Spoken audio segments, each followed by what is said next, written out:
సిటీస్లో బిల్డింగ్స్ ఏంటంటే బాగా దగ్గరగా ఉంటాయి. అలా ఉండడం కొంతమందికి చిరాగ్గానే ఉంటుంది, కానీ కొంతమందికి అయితే తప్పదు.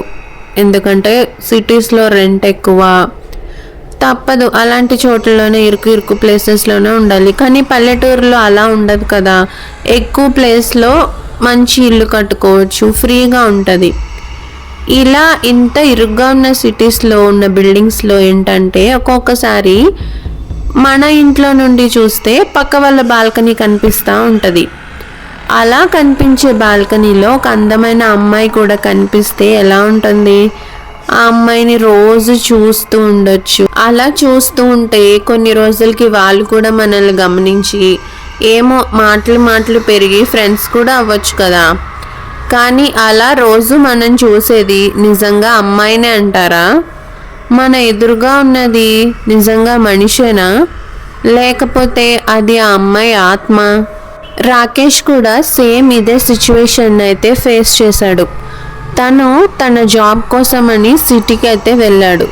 అలా సిటీకి వెళ్ళిన తర్వాత ఇల్లు దొరకడానికి చాలా టైం అయితే పట్టింది. చివరికి ఒక ఇల్లు అయితే దొరికింది. తన అదృష్టమో ఏంటో కానీ తన ఇల్లు తీసుకున్న పక్కింట్లోనే ఒక అందమైన అమ్మాయి అయితే ఉంది. ఆ అమ్మాయి రూము రాకేష్ కిటికీ పక్కనే ఉంటుంది. తను అప్పుడప్పుడు బాల్కనీలోకి వచ్చి నించొని బయటకి చూస్తూ ఉంటుంది. రాకేష్ కూడా ఆ అమ్మాయిని చూస్తూ ఉంటాడు. కానీ కొన్ని రోజులకి రాకేష్ చాలా భయంకరమైన విషయాన్ని ఫేస్ చేశాడు. అదేంటంటే రహస్య.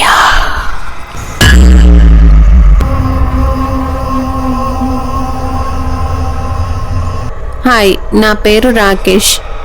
స్టడీస్ కంప్లీట్ చేసుకున్నాక ఒక మంచి కంపెనీలో ఒక మంచి జాబ్ రావడం వల్ల మా ఊరు కూనపల్లి నుండి నేను సిటీకి అయితే వచ్చాను. ఫస్ట్లో నాకు ఇల్లు రెంట్కి దొరకడం చాలా కష్టమైంది. కానీ జాబ్ చేస్తున్న ప్లేస్లో నా కొలీగ్స్ వల్ల నాకు ఒక ఇల్లు అయితే దొరికింది. ఆ ఇల్లు చెప్పుకోవడానికి అంత గొప్పగా ఏమి ఉండదు, కానీ అప్పుడే కదా జాయిన్ అయినాను జాబ్లో, కాబట్టి ఆ ఇల్లు నా జాబ్కి కొంచెం బెటరే అనిపించింది. ఇంకా హ్యాపీ అయిన విషయం ఏంటంటే నేను తీసుకున్న రూమ్ పక్కనే ఒక అమ్మాయి ఇల్లు అయితే ఉంది. ఇంకా చెప్పాలంటే ఆ అమ్మాయి రూము నా రూమ్ కిటికీ పక్కనే ఉంటుంది. తను అప్పుడప్పుడు బాల్కనీలోకి వచ్చి నించొని చూస్తూ ఉంటుంది. నేను తనని చూస్తూ ఉండేవాడిని. నా రూమ్ ఏంటంటే ఒక చిన్న కిటికీ ఉంటుంది తన బాల్కనీ వైపు. తన వైపు నుండి చూస్తే ఇటువైపు చూసే వాళ్ళు అంతగా కనిపించరు, ఎందుకంటే నేను విండోస్కి కర్టన్స్ వేసేస్తాను. ఆ కర్టన్స్ మధ్యలో నుండి చూస్తాను కాబట్టి అటువైపు నుండి చూస్తే ఇటువైపు నుండి ఎవరైనా వాళ్ళని గమనిస్తున్నారన్న విషయం అటు నించున్న వాళ్ళకి తెలీదు. కానీ నా రూమ్లో నుండి చూస్తే తనైతే చాలా క్లియర్గా కనిపిస్తుంది. సో నేను కూడా భయం లేకుండా తనని చూస్తూ ఉండేవాడిని.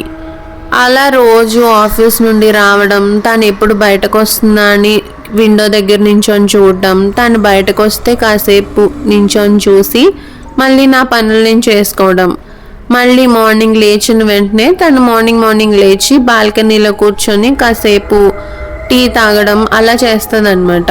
అవన్నీ గమనిస్తూ ఉండేవాడిని. మార్నింగ్ లేవడం, తనని చూడడం, రెడీ అయ్యి ఆఫీస్కి వెళ్ళడం, మళ్ళీ వచ్చి తనని చూడడం, ఇదే నా పనిలాగా ఉండేది. నాకేంటో తెలియకుండానే నేను తనకి కనెక్ట్ అయిపోయినట్టుగా నాకు అనిపించింది. అలా చూస్తూ ఒక్కరోజు ఏమైందంటే ఇంటికి నేను ఇల్లు క్లీన్ చేయించుకోవడానికి ఒక మెయిడ్ని అయితే తీసుకొని వచ్చాను. తనేం చేసిందంటే ఇల్లు క్లీన్ చేసి విండో కర్టన్స్ అయితే ఫుల్గా ఓపెన్ చేసేసింది. నేను అది చూసుకోలేదు. ఒకరోజు ఇలాగే ఆఫీస్ నుండి వచ్చి విండో దగ్గర నించునేసరికి ఆ అమ్మాయి సడన్గా నా వైపు తిరిగి చూసింది. అప్పుడు నాకు అర్థమైంది మెయిడ్ కర్టన్స్ ఓపెన్ చేసి పెట్టిందని. నేను ఇంకా ఏం చేయాలో తెలియక తను అక్కడ చూస్తుంది కదా, నేను వెంటనే పక్కకు తప్పుకుంటే తనకి డౌట్ వస్తుందేమో అని నేను చేయి చూపించి హాయ్ అన్నాను. తను కూడా నా వైపు చూసి హాయ్ అని ఏం చెప్పలేదు, కానీ చిన్నగా నవ్వి వెళ్ళిపోయింది. నాకు కొంచెం భయంగా అనిపించింది. నేను ఇలాగే రోజు చూస్తున్నానని అనుకుంటుందంటావా అని కొంచెం భయం వేసింది, కానీ నన్ను చూసి నవ్వింది కదా, అందుకు కొంచెం హ్యాపీగా కూడా అనిపించింది. ఆ తర్వాత నేను ఎక్కువ నించోడానికి ధైర్యం చేయలేదు, ఎందుకంటే తను చూస్తుందేమో అని నాకు అనిపించి నేను ఇలాగా చూస్తూ ఉంటే ఏంటి ఇలా చూస్తున్నాడు అని నా మీద చిరాకు పడుతుందేమోనని నేను మ్యాక్సిమం కర్టన్స్ క్లోజ్ చేసి ఉంచేవాడిని, కానీ ఎక్కువ చూడడానికైతే అంతగా ఇంట్రెస్ట్ చూపించేవాడిని కాదు, ఎందుకు పక్కింట్లో వాళ్ళతో బ్యాడ్ అనిపించుకోవడం అని. కానీ అలా చూస్తుంటే ఒకరోజు నైట్ అయితే తను బయట నించుని ఉంది. నేను ఫుల్గా కర్టన్స్ ఓపెన్ చేయకుండా కర్టన్ పక్క నుండి తనకు కనిపించకుండా నించొని తనని చూస్తున్నా. తనేంటంటే అదొక రకమైన బాధగా నించునుంది ఆ బాల్కనీలో. ఏంటి ఇలా నించుంది, ఎప్పుడు నవ్వుతూ ఉంటుంది కదా, ఏంటి ఇంత బాధగా ఉంది అని కర్టన్ తీసి తనతో మాట్లాడదాం అనుకున్నా, కానీ అప్పటికి బాగా నైట్ అయిపోయింది.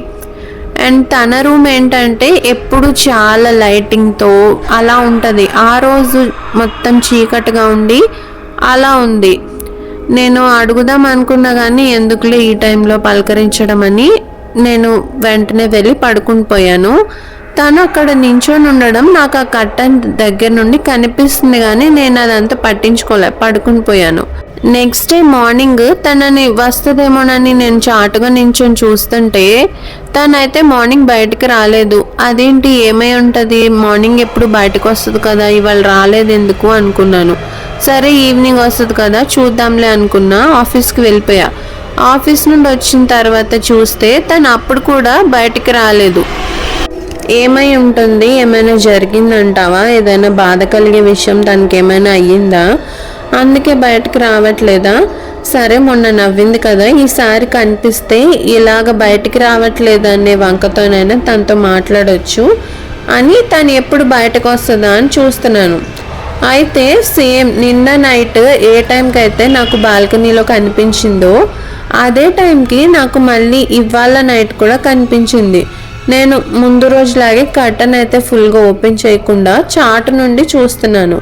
తన ఏంటంటే బాల్కనీలో నించొని అయితే ఉంది, కానీ తన రూమ్ అంతా చాలా చీకటిగా ఉంది. ఇంకా తన మెడ అయితే చాలా డిఫరెంట్గా పక్కకి వంచేస్తుంది. అది ఎలా అంటే బతుకున్న మనుషులకైతే మెడ అంత పక్కకు వంగదు. తన మెడ అలా డిఫరెంట్గా ఉంచి తన కళ్ళల్లో కూడా ఏ ఎక్స్ప్రెషన్ లేదు. అదొక రకమైన బ్లాంక్ ఎక్స్ప్రెషన్తో నా రూమ్ కిటికీ వైపే తను చూస్తుంది. తను అలా చూస్తుంటే నేను కర్టన్ తీసి చూద్దాం అనుకున్నా, కానీ నాకెందుకో తన అలా ఎక్స్ప్రెషన్ పెట్టి చూసేసరికి కొంచెం భయంగా అనిపించి నేనైతే ఆ రోజు కర్టన్ ఓపెన్ చేసి చూడలేదు. నెక్స్ట్ డే మార్నింగ్ అన్నా వస్తుందేమో ఆ రోజు మాట్లాడదాం అనుకొని నేను కాసేపు తను అలాగే చూస్తుంటే నేను కూడా చాటు నుండి చూసి పడుకుని పోయాను.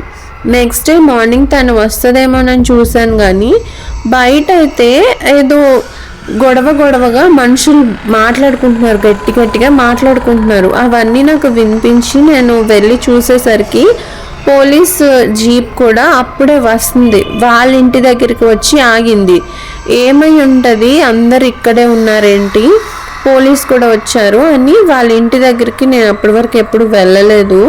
ఆ మనుషులందరూ ఉండేసరికి ఆ రోజే వాళ్ళ ఇంటి వైపుకి అయితే నేను వెళ్ళాను. అలా వెళ్ళేసరికి వాళ్ళందరూ మాట్లాడుకుంటున్నారు. వాళ్ళు ఏం మాట్లాడుకుంటున్నారంటే, అయ్యో వాళ్ళ అమ్మా నాన్న కూడా లేరు, ఎందుకు ఇలా చేసుకుంది, చనిపోయింది ఎందుకు ఇలాగా, ఎప్పుడు వస్తారో వాళ్ళ అమ్మ నాన్న 2 రోజుల ముందే చనిపోయినట్టుంది అని మాట్లాడుకుంటున్నారు. ఆ మాటలు వినగానే నాకు భయం వేసింది. ఎందుకంటే చనిపోయింది అన్నారు కదా, ఆ మాటకు భయం వేసింది, కానీ ఆ అమ్మాయి చనిపోయిందని నేను అనుకోవట్లేదు. ఎందుకంటే నాకు ముందు రోజు నైటే కదా తను కనిపించింది. తనకి ఎవరైనా సిస్టర్ ఎవరైనా ఉన్నారేమో వాళ్ళ ఇంట్లో, తను కాకుండా వాళ్ళు చనిపోయారేమో అనుకుంటున్నాను తప్ప ఆ అమ్మాయి చనిపోయిందని నేను అనుకోవట్లేదు. అలా కొంచెం సేపు ఉండేసరికి ఆ అమ్మాయి డెడ్ బాడీని అయితే పోలీసులు బయటకు తీసుకొచ్చారు. చనిపోయింది నేను రోజు చూసే అమ్మాయే, తను కూడా హ్యాంగ్ చేసుకుని అయితే చనిపోయింది. నాకు ముందు రోజు నైట్ బాల్కనీలో తను ఎలాగైతే మెడ పక్కకి వంచి నాకు కనిపించిందో సేమ్ అదే పొజిషన్లో స్ట్రెచర్ మీద అయితే పోలీసులు తనని బయటకు తీసుకొచ్చారు. తను చనిపోయి అప్పటికి 2 రోజులు అవుతుంది. అంటే నాకు ముందు రోజు తన రూమ్ చీకటిగా ఉందని చెప్పాను కదా, ఆ రోజే నైట్ నాకు కనిపించిన రోజే ఆ అమ్మాయి చనిపోయింది.